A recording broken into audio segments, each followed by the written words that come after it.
Salveta. So I know this is a little bit strange, but we're going to make some use of technology here.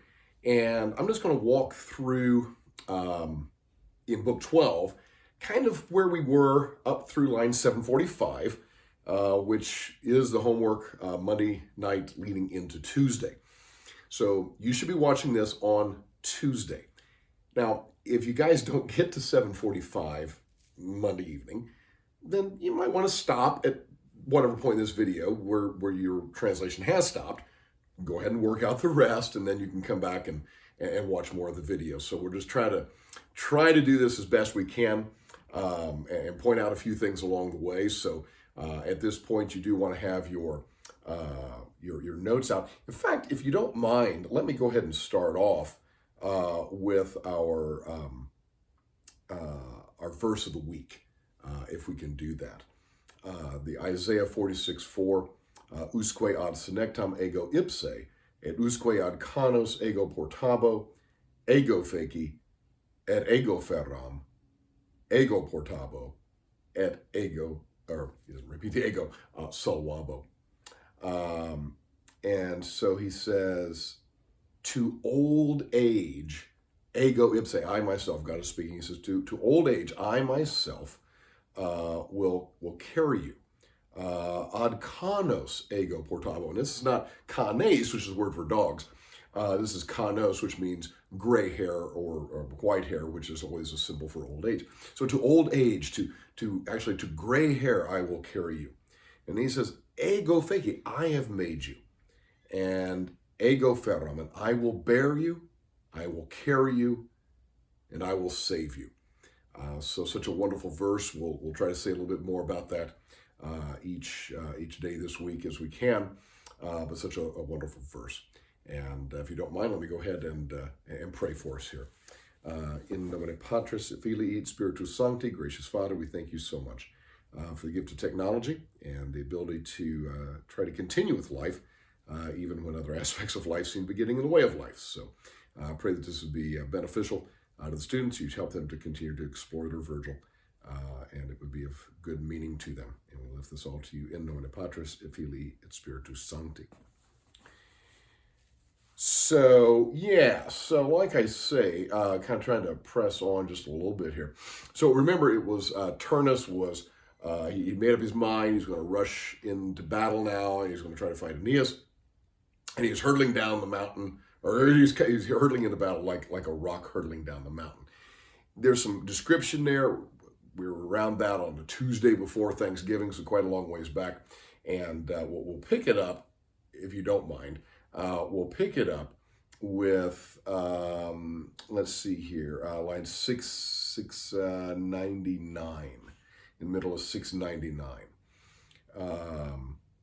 Disjecit per agmina turnus sic urbis ruit ad muros.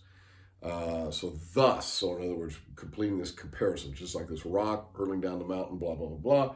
So Turnus now rushes toward the walls of the city, disjecta per agmina, through the broken apart battle lines, ubi plurima fuso sanguine terra madet, where the greatest part of the earth, plurima terra madet, is stained with fuso sanguine, with poured out blood, and the sistridunt hostilibus aurae, and the winds whistle with spears. So part of the thing there you realize is once he's back in the game, he's getting back into this, he heads right to the thick of it, right, where the ground is most soaked with blood and where the air is just whistling with spears. And so he's going right to the thickest part of the battle. And he cries out, he says, Parcite Jan Rutuli, et vos tela inhibeta Latini. He says, spare, in the sense of kind of like, hold your effort, spare your effort, Rutulians, and Latins, hold back your weapons. And again, the Latins are the people of King Latinus, and actually the Rutulians are the people that Turnus himself was the king of. And so he is the commander-in-chief of these kind of unified groups against Aeneas and the Trojans. He says, all you guys, hold on, just stop. Quae cumquest fortuna meast Me verius unam pro vobis foedus lueret decerere ferro. He says, whatever fortune there is, whatever luck there is, it's mine. Right? Whatever's going to happen here today, this is mine. This is mine to do.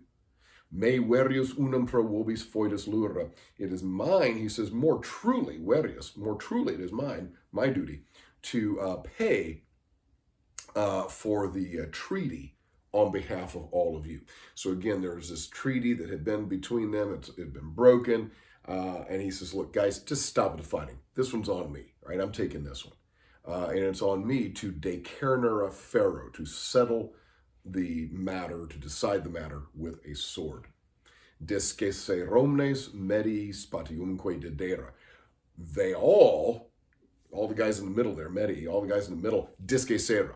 Right? They all, boom, they got out of the way and they gave him space. So one of the things to remember is that in any warfare, fictional or otherwise, war is not something you want to be a part of. And when the guys get told to stand down by their commander, boom, they're out. They're like, absolutely, right? If I don't have to be in this and risk my life, I won't. At pater Aeneas, audito nomine turni deseret.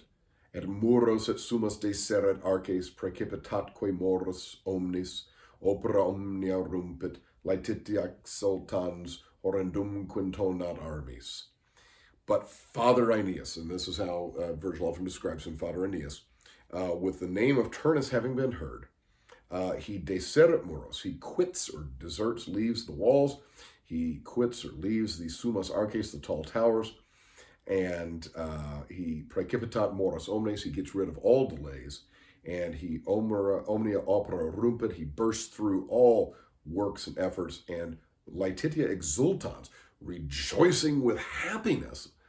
Literally, he horrendum intonat armis, he intones or makes this just hair rising on the back of your neck sound. That's what horrendum is. With his weapons. So here comes Turnus thundering across the plains. Aeneas is like, what? There's Turnus. And he's like, let me at him, right? And so now the focus is on these two big, powerful soldiers. And if you don't mind, I think the best way to get a sense of what Virgil's going for is to take a look at Godzilla versus King Kong.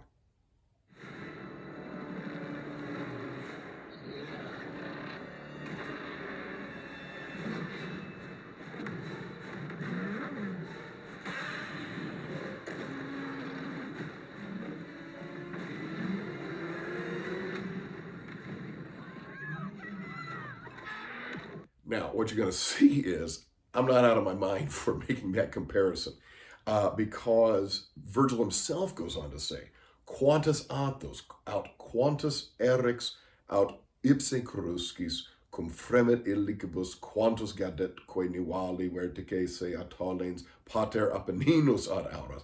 He says, Aeneas is just like a mountain, and he mentions several. He's as great as Mount Athos, or as great as Mount Eryx. And he goes on there and even talks about the Father Apennine, which is the Apennine mountain range running down through the central part of Italy. He says, he's a big monster, almost like a mountain.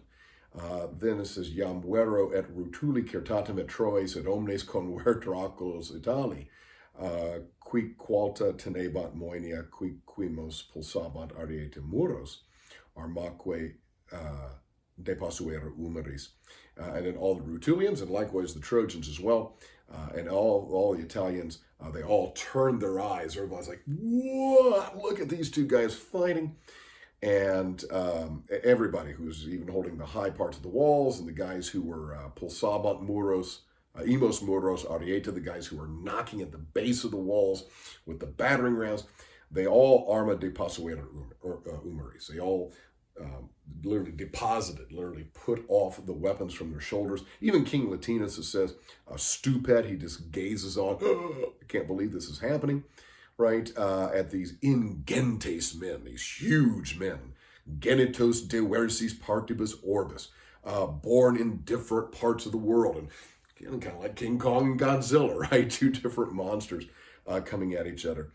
He just marvels, is stupefied The fact that these guys have come together and are Kerner, a pharaoh, and you notice in line 709, it's basically the same phrase as in 695, de Kerner, a pharaoh, that these guys have come together to settle the matter with iron, or obviously with swords. So ferrum there, as we've talked about before, being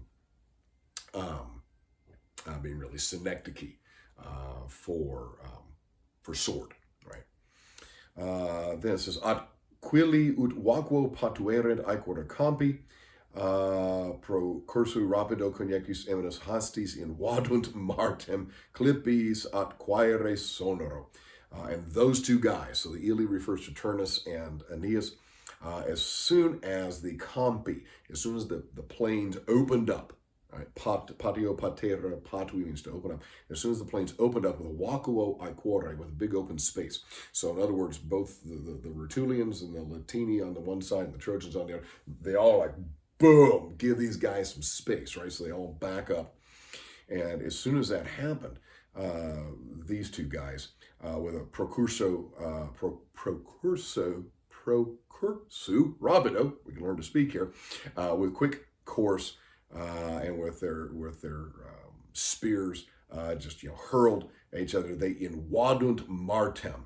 Literally, it literally says they invade Mars. So what it means is martem here is a metonymy, related concept for battle, right? So in other words, they literally enter into or invade the battle with their shields and their resounding bronze.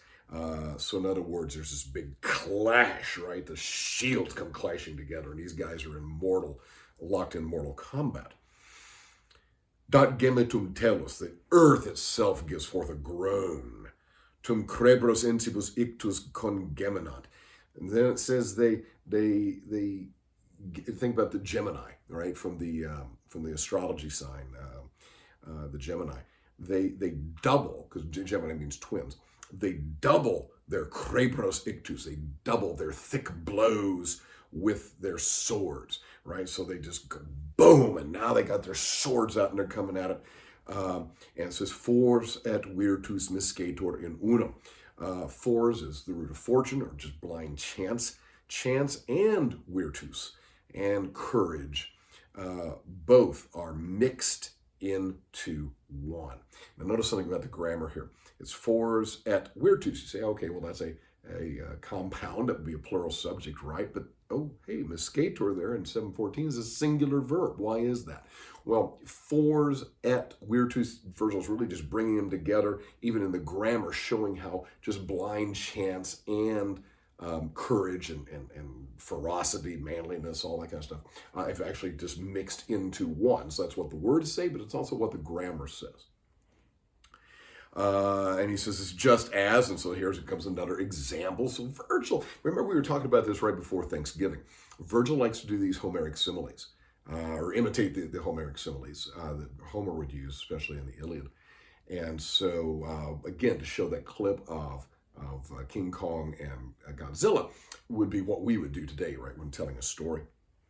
He says it's just as on a huge Mount Celos or Mount Tibernus.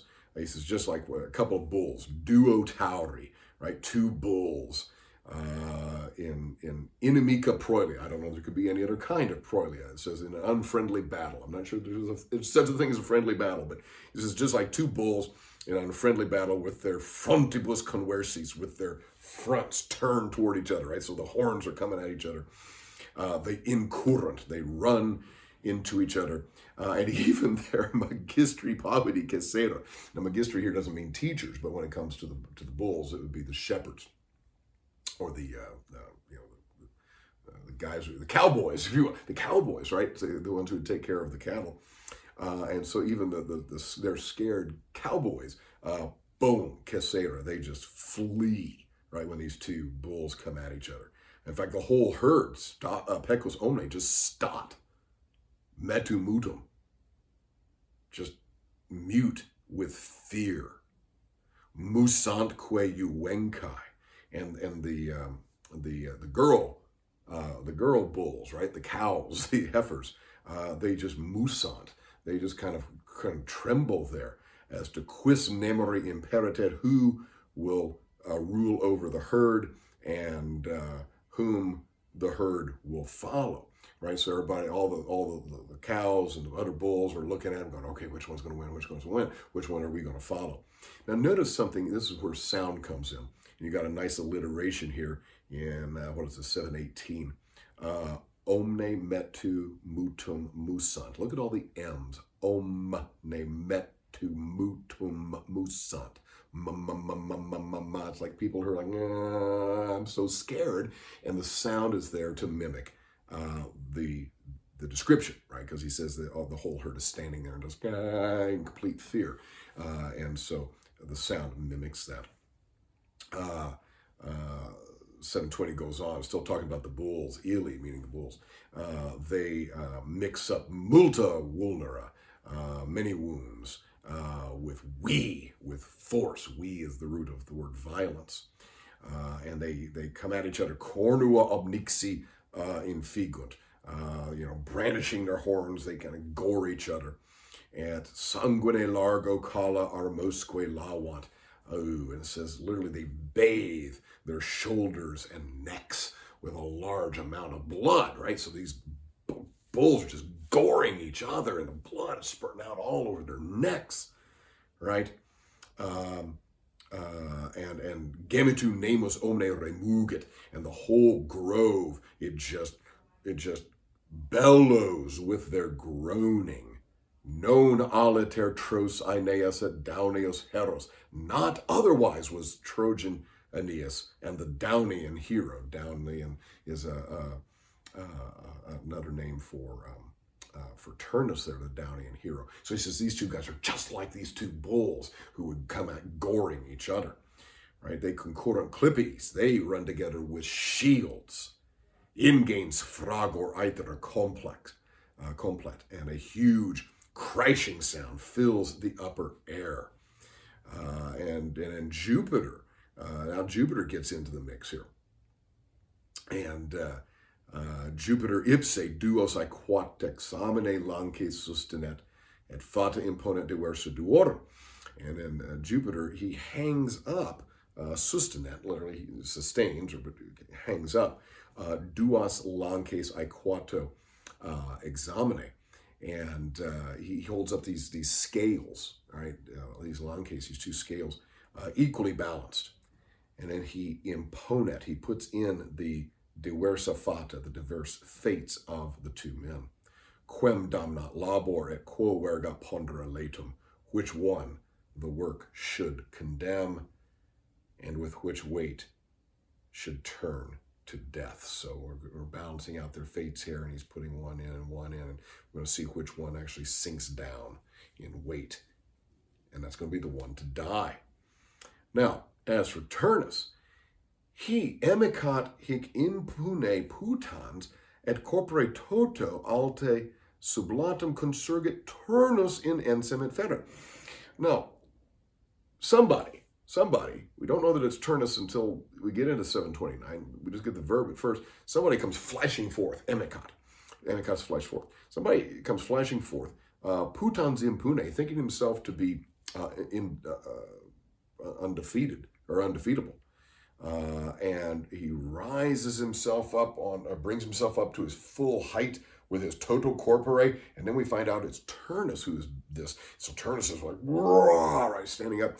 He's going to attack, and he raises up with his sword, and he strikes. Exclamant Troyes, the Trojans exclaim, and do the fearful Latins. Arectaequam borum acies, and the battle lines of both sides are drawn up. But the perfidus ensis frangitur in medio quardentem deseret iptu. But the treacherous blade breaks and deserts the fiercely burning man in the middle of the blow. So here's Turnus. He's ready, right? He's hot for battle. He's ardentum. And he goes, yeah! And as soon as he strikes at Aeneas, the blade breaks and deserts him. Ni fuga subsidio subiat.